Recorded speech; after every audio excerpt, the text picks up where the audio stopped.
Hello అండి, welcome back to our channel. ఈరోజు story అందాల రాక్షసి ఎపిసోడ్ 29. ఇక స్టోరీలోకి వెళ్తే, ఆయుష్ దియా రూమ్లో నుండి బయటికి వచ్చి అప్పటి వరకు ఆపుకున్న బాధ ఆవేశం ఒక్కసారిగా తనకి రావడంతో పక్కనే ఉన్న రూమ్లోకి వెళ్ళి గోడకి ఆపకుండా పంచసిస్తూ, నేను చేస్తుంది తప్పు అని నాకు తెలుసు, కానీ I can't control my self. నిన్ను ఇలా చూస్తూ కూడా దూరంగా ఉండడం నా వల్ల కావట్లేదు ఆశి అంటూ మొబైల్లో తను ఆశి కలిసి ఉన్న పిక్ వైపు బాధగా చూస్తూ, ఎంతో ఆనందంగా సాగిపోవాల్సిన మన జీవితాలు ఎందుకు ఇలా తారుమారయ్యాయి? ఎందుకు నన్ను వదిలి వెళ్ళిపోయావు ఆశి? నువ్వు లేకుండా నాకు ఎంత నరకంగా అనిపిస్తుందో తెలుసా? నీకు నేను ఇలా చేస్తున్నందుకు కోపంగా ఉన్నావా? చెప్పాషి, ఒక్కసారి నాతో ప్రేమగా మాట్లాడు. నీతో చాలా మాట్లాడాలనుంది, కానీ మాట్లాడలేని స్థితిలో ఉన్నా. ఎందుకే నన్ను ఇలా చిత్రవాద చేస్తున్నావు? నేనున్నా అంటే ఉన్నా, జస్ట్ ఉన్నానంతే తప్ప సంతోషంగా లేను. నీకు అన్ని నిజాలు తెలిసాకే నేను ప్రశాంతంగా ఉండగలను అంటూ ఆశి ఫోటోకి ముద్దు పెడుతూ అలాగే కళ్ళు మూస్తున్న ఆయుష్కి తన భుజం మీద చేపట్టడంతో మొహాన్ని నార్మల్గా పెట్టుకొని మొబైల్ ఆఫ్ చేసి వెనక్కి తిరిగి చూస్తాడు. ఆశి గుర్తొచ్చిందా బావా అంటూ ఆయుష్ కళ్ళల్లో కనిపిస్తున్న సన్నటి నీటిపొర వైపు బాధగా చూస్తూ అడుగుతాడు మోహిత్. ఆయుష్ పైకి లేచి, మర్చిపోతే కదా గుర్తు రావడానికి. ఆశి జ్ఞాపకాలు నా నుండి దూరం అవ్వాలంటే అది నా ఊపిరి ఆగిపోయిన తర్వాతే మోహిత్. బావా అంటూ ఆయుష్ చేయి పట్టుకుని, ఎందుకిలా మాట్లాడుతున్నావు? నీ ఆశి నీ దగ్గరే ఉంది. దేవుడు నీ దగ్గర నుండి దూరం చేసిన నీ బాధ చూడలేక ఈ విధంగా నీ దగ్గరికి పంపించాడు. నువ్వు ఆశి దియా సంతోషంగా ఉంటారు. అది ఇప్పుడు నిన్ను అర్థం చేసుకోకపోయినా తర్వాత అయినా నిన్ను ఖచ్చితంగా అర్థం చేసుకొని నిన్ను ప్రాణంగా ప్రేమిస్తుంది. ఆ నమ్మకం నాకుంది. నువ్వు అనవసరంగా బాధపడకు. నేను చేస్తుంది తప్పేమో అనిపిస్తుంది మోహిత్. ఆశి ఇష్టంతో పని లేకుండా ఇలా నా ఇష్టానికి బిహేవ్ చేస్తూ దాన్ని ఇబ్బంది పెడుతున్నానేమో అనిపిస్తుంది. అలా అని ఆశకి దూరంగా ఉండాలి అంటే తను మళ్ళీ నాకు ఎక్కడ దూరం అయిపోతుందో అని గుండెల్లో ఏదో తెలియని బాధ. నువ్వేం తప్పు చేయడం లేదు బావా. ఆశి నీ భార్య, నీ సర్వస్వం. తనకి నువ్వేంటో ఇప్పుడు తెలియకపోవచ్చు, బట్ తెలిసిన రోజు నీ మీదున్న కోపం మొత్తం కరిగి ప్రేమగా మారుతుంది. Trust me. అయినా నాకు ఈ ఆయుష్ కన్నా నాకు అందరి మీద కమెంట్ చేసే ఆయుష్నే కావాలి. అలానే నా బావ అందంగా ఉంటాడు అని మోహిత్ నవ్వగానే ఆయుష్ కూడా నవ్వేసి, నా స్ట్రెస్ బూస్టర్ నువ్వేరా స్టూపిడ్. అందుకే నా ఎమోషన్స్ అన్నీ నీ దగ్గర మాత్రమే చూపించగలను అంటూ, అవును నాకున్న బిజీలో అడగడం మర్చిపోయాను, ఆంటీ అంకుల్ ఎలా ఉన్నారు? ఇప్పుడిప్పుడే కోలుకుంటున్నారు.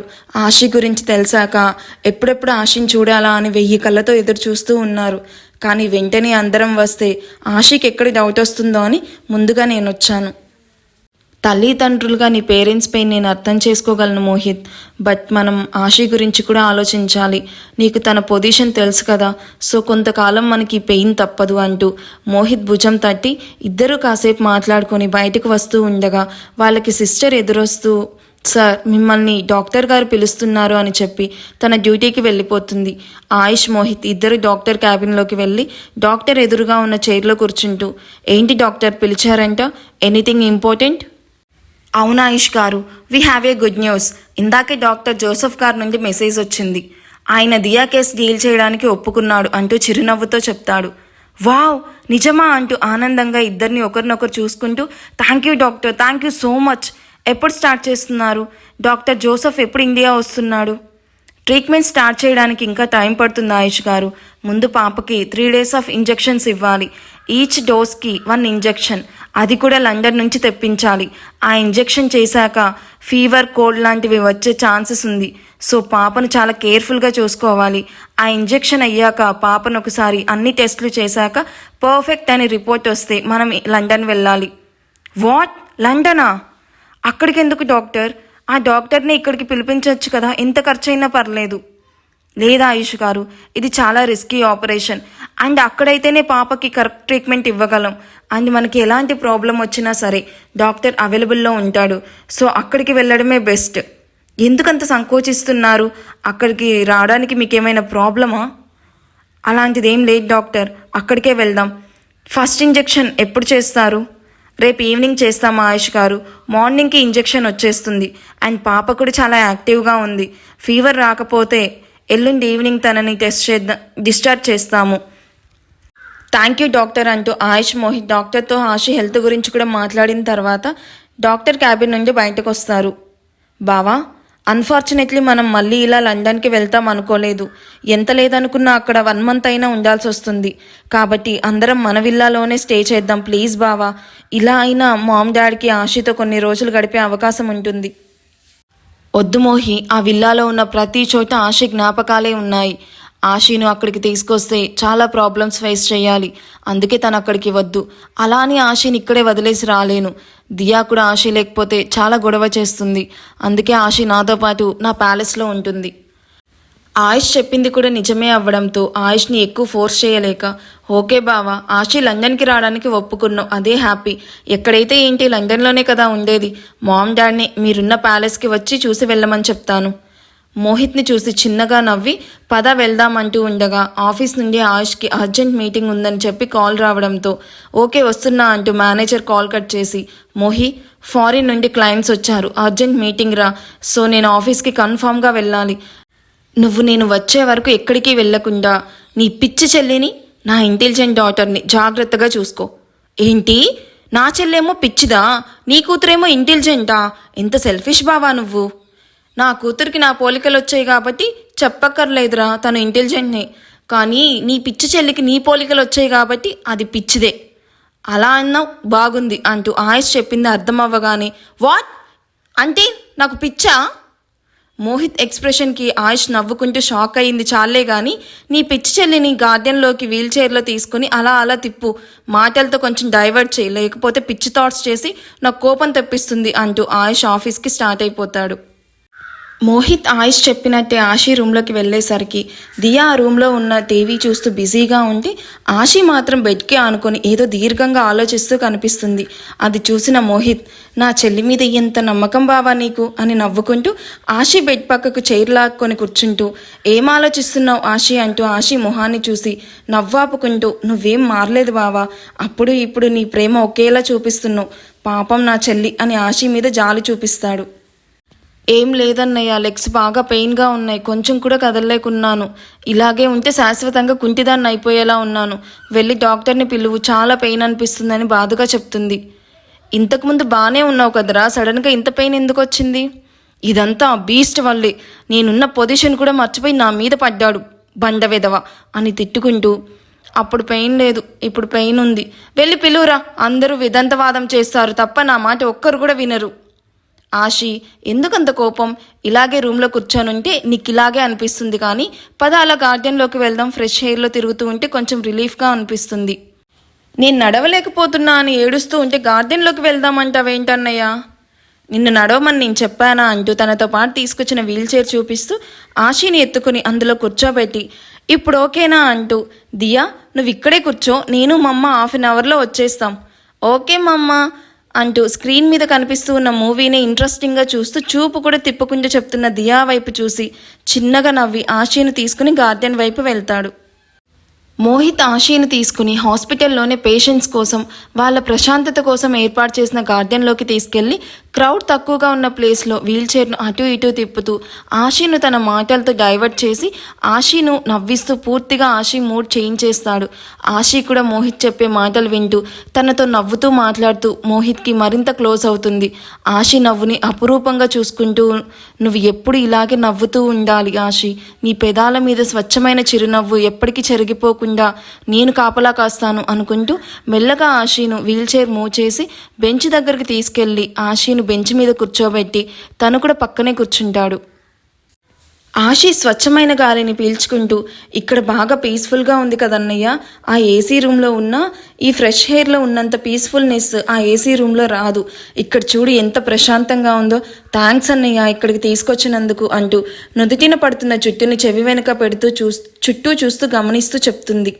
ఆ థ్యాంక్స్ ఏదో నాకు కాదు, మీ ఆయనకి చెప్పు, తానే నేను ఇలా గార్డెన్లోకి తీసుకురమ్మని చెప్పి అటు ఇటు తిప్పమని చెప్పాడు. ఆ బీస్ట్కి థ్యాంక్స్ చెప్పడం కాదు, ఆయన గారు మీద నాకు వచ్చే కోపానికి నాకు కాళ్ళు సెట్ అయ్యాక ముసుగు వేసి కొట్టాలనిపిస్తుంది. అయినా జిమ్ బాడీకి నేను కొడితే నొప్పి తగులుతుందా ఏంటి? ఆయనను కొట్టిన నాకే నొప్పి తప్ప ఆయనకు చీమ కొట్టినట్టు కూడా ఉండదు.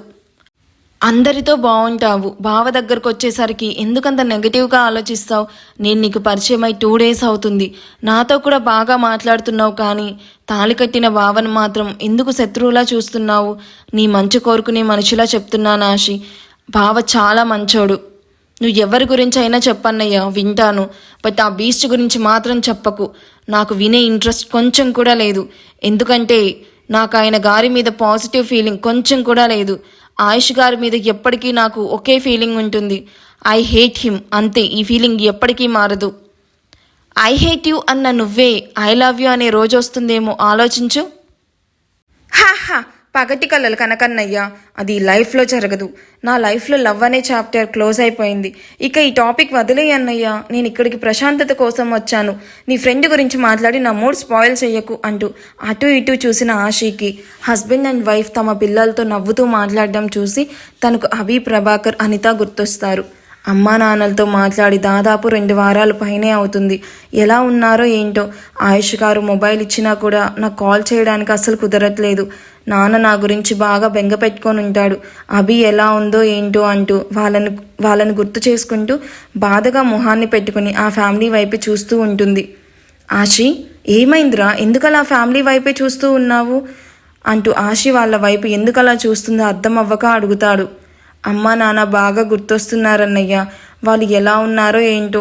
నాకు వాళ్ళతో మాట్లాడాలని ఉంది, కానీ మొబైల్ లేదు. నా మొబైల్ ఉందిగా, ఇందులో మాట్లాడు. మామ్ డాడ్ కూడా నిన్ను చాలా మిస్ అవుతూ ఉన్నారు. నువ్వు మాట్లాడితే చాలా హ్యాపీగా ఫీల్ అవుతారు. నేనే ఈ విషయం నీతో మాట్లాడాలి అనుకుంటున్నా. ఈలోపు నువ్వే అడిగావు అంటూ ఆనందంగా తన మొబైల్ పాకెట్లో నుండి తీస్తూ చెప్తాడు. మా అమ్మ నాన్న గురించి నీకెలా తెలుసన్నయ్యా? వాళ్ళతో నీకు పరిచయం ఉన్నట్టు చెప్తున్నావు. నువ్వు చెప్తుంది నీ పేరెంట్స్ గురించా, అంటే ఇక్కడున్న అమ్మ నాన్న గురించా అంటూ తన పేరెంట్స్ నెంబర్ డయల్ చేస్తూ ఆగిపోతాడు. ఏం మాట్లాడుతున్నావు అన్నయ్య? ఎవరికైనా ఒకే అమ్మ నాన్న ఉంటారు. ఇక్కడ ఒక అమ్మ నాన్న, వేరే చోట మరో అమ్మ నాన్న ఉండరు. నేను నా పేరెంట్స్ గురించి మాట్లాడుతూ ఉంటే నువ్వు ఎవరి గురించి మాట్లాడుతున్నావు? అది అది నేను వాళ్ళ గురించి చెప్తున్నా ఆశి అంటూ ఊపిరి పీల్చుకుని హుఫ్, థ్యాంక్ గాడ్ కొంచెంలో తప్పించుకున్నాను, లేకపోతే అడ్డంగా బుక్ అయ్యేవాడిని. ఇక్కడి నుంచి జాగ్రత్తగా ఉండాలి. మా అమ్మ నాన్న నీకెలా తెలుసన్నయ్యా? నువ్వు మొన్నే కదా ఇండియా వచ్చావు అంటూ మోహిత్ వైపు అనుమానంగా చూస్తూ అడుగుతుంది. బావ చెప్తే విన్నానులే ఆశి, త్వరగా కాల్ చేయి, మళ్ళీ బావ వచ్చేస్తాడు. ఆయుష్ వచ్చేలోపు త్వరగా మాట్లాడాలని ఆ టాపిక్ అంతటితో మర్చిపోయి థ్యాంక్స్ అన్నయ్య అంటూ మొబైల్ తీసుకుని ప్రభాకర్ నెంబర్కి డయల్ చేస్తుంది. కానీ మొబైల్ స్విచ్ ఆఫ్ రావడంతో అనిత నెంబర్కి డయల్ చేస్తుంది. రింగ్ అవుతున్న ఎవరూ లిఫ్ట్ చేయకపోయేసరికి విసుగ్గా కాల్ కట్ చేసి ఆఖరి ప్రయత్నంగా అభి నెంబర్కి డయల్ చేస్తుంది. 3 days ముందే వస్తానని చెప్పి ఇంత లేట్గా వచ్చావేంటి అభి అంటూ వైజాగ్ నుండి అప్పుడే ఇంట్లోకి వస్తున్న అభికి ఎదురెళ్ళి లగేజ్ ట్రాలీ అందుకొని అలసటగా కనిపిస్తూ ఉన్న అభికి వాటర్ బాటిల్ అందించి పక్కనే కూర్చుంటుంది. రావాలని అనుకున్నాను మమ్మీ, బట్ ఇల్లు సెట్ అవ్వలేదు. ఇల్లు బాగుంటే రెంట్ ఓవర్గా ఉంది, రెంట్ బాగుంటే మాత్రం ఇల్లు బాగాలేదు. అలా అని అన్నీ చూస్తూ లాస్ట్కి ఒక పర్ఫెక్ట్ హోమ్ సెట్ చేసి అది క్లీన్ చేయించి కావాల్సిన ఫర్నిచర్ అన్నీ కొని సెట్ చేసి వచ్చేసరికి 3 days పట్టింది. అది సరే కానీ డాడీ ఎలా ఉన్నాడు? రూమ్లో ఉన్నాడా? నిన్ననే నేను ఈవినింగే డిశ్చార్జ్ అయ్యాడు. నీ ఫ్రెండ్ ఉన్నాడు కాబట్టి సరిపోయింది, లేకపోతే చాలా కష్టమయ్యేది. మీ డాడీకి మనం వైజాగ్ వెళ్తున్నామని చెప్పా. అప్పటి నుండి మూడ్ ఆఫ్లో ఉన్నాడు. ఆయనకి ఇక్కడ నుండి వెళ్ళడం ఇష్టం లేదు అభి. నా కోసం కాకపోయినా డాడీ కోసమైనా ఆలోచించు. మమ్మీ ప్లీజ్, నీకు ముందే చెప్పాను ఈ విషయంలో ఎవరు ఏం చెప్పినా వినను అని. ఇక్కడ మనుషులకి, ఇక్కడ జ్ఞాపకాలకి మనం ఎంత దూరంగా ఉంటే మనం అంత బాగుంటాం. నాకు మాత్రం అక్క మీద ప్రేమ లేదు అనుకుంటున్నావా? అక్క నాకంటే తెలివైంది. ఎలా అయినా సరే మన దగ్గరకు వచ్చేస్తుంది. ఆ లోపు డాడీ హెల్త్ సెట్ అవ్వాలి. కాబట్టి దీని గురించి నువ్వు ఇంకేమీ మాట్లాడుకు. డాడీ నేను ఒప్పిస్తాను. అనిత ఇంకేమీ చెప్పలేక సరే ముందు నువ్వు వెళ్ళి ఫ్రెష్ అయ్యిరా, ఈ లోపు నీకు తినడానికి ఏమైనా చేస్తాను అంటూ అనిత కిచెన్లోకి వెళ్ళడం చూసి అభి కూడా తన ట్రాలీ తీసుకొని తన రూమ్లోకి వెళ్ళి టవల్ తీసుకొని ఫ్రెష్ అవ్వడానికి వెళ్తున్న తనకి బెడ్ మీద రింగ్ అవుతూ ఉన్న మొబైల్ చూడడంతో ఎవరితో అన్నోన్ నెంబర్ అని చూస్తూనే కాల్ లిఫ్ట్ చేస్తుంది. హలో హలో అభి. ఎవరో న్యూ పర్సన్ అనుకున్న అభికి ఆశీ మాటలు వినిపించడంతో ఆనందంగా అక్కా అంటూ నమ్మలేక పిలుస్తుంది. అభి వాయిస్కి ఆశీ కళ్ళల్లో నీళ్లు తిరుగుతూ ఉంటే వాటిని సంతోషంగా తుడుచుకుంటూ అభి ఎలా ఉన్నావు? అమ్మా నాన్న ఎలా ఉన్నారు? అక్క అంటూ అభి గట్టిగా ఏడుస్తూ ఎలా ఉన్నావక్క? ఇన్నాళ్ళు ఏమైపోయావు? నీ కాల్ కోసం అందరూ ఎంతలా వెయిట్ చేస్తున్నామో తెలుసా అంటూ ఎక్కిళ్ళు పెడుతూ నువ్వు లేకపోతే ఎలా ఉంటాం అక్క? ఏడుస్తూ నీ గురించే ఆలోచిస్తూ బ్రతకాలి కాబట్టి తింటూ ఏదో అలా ఉన్నాం. ఎక్కడున్నావక్క? నాకు నిన్ను చూడాలనుంది, నీతో మాట్లాడాలనుంది. ప్లీజ్ అక్క, ఒక్కసారి బయటికి రా ప్లీజ్ అక్క అంటూ ఆశీను రిక్వెస్ట్ చేస్తూ ఏడుస్తూ అడుగుతుంది. అభి, ముందు ఆ కన్నీళ్ళు తుడుచుకో. నువ్వు బ్రేవ్ గర్ల్ కదా, సో అస్సలు ఏడవకూడదు సరేనా? అమ్మా నాన్నకి నా గురించి చెప్పకుండా ఇప్పుడే హాస్పిటల్కి రా, నేను ఇక్కడే ఉన్నాను. హాస్పిటల్కా? ఏమైందక్క? నువ్వు బాగానే ఉన్నావా? ఆ రాక్షసుడు నిన్నేమైనా చేశాడా అంటూ కంగారుగా అడుగుతుంది. అలాంటిది ఏం లేదు, నేను బాగానే ఉన్నాను. నువ్వు త్వరగా రా, లేట్ చేస్తే మళ్ళీ మాట్లాడడానికి కుదరదు. Come fast. ఓకే అక్క, 15 మినిట్స్లో అక్కడ ఉంటాను. నువ్వు ఎక్కడుంటావో చెప్పు. నేను సెకండ్ ఫ్లోర్లో రైట్ సైడ్ రూమ్లో ఉంటాను, త్వరగా రా అంటూ కాల్ కట్ చేసి మోహిత్ వైపు కృతజ్ఞతగా చూస్తూ 2 చేతులతో నమస్కారం చేస్తూ, నువ్వు చేసిన ఈ హెల్ప్ ఎప్పటికీ మర్చిపోలేనన్నయ్యా. నీకు ఎన్నిసార్లు థ్యాంక్స్ చెప్పినా తక్కువే. నీ రుణం ఏమిచ్చి తీర్చుకోగలను? Aashi, don't get emotional. అన్నా చెల్లెళ్ళ మధ్య ఈ రుణాలు, థ్యాంక్స్లు, సారీలు ఉండకూడదు సరేనా? ఇక పద వెళ్దాం. లేట్ చేస్తే నీ కూతురు మళ్ళీ అలుగుతుంది అని మోహిత్ నవ్వగానే ఆషి కూడా చిన్నగా నవ్వేస్తుంది.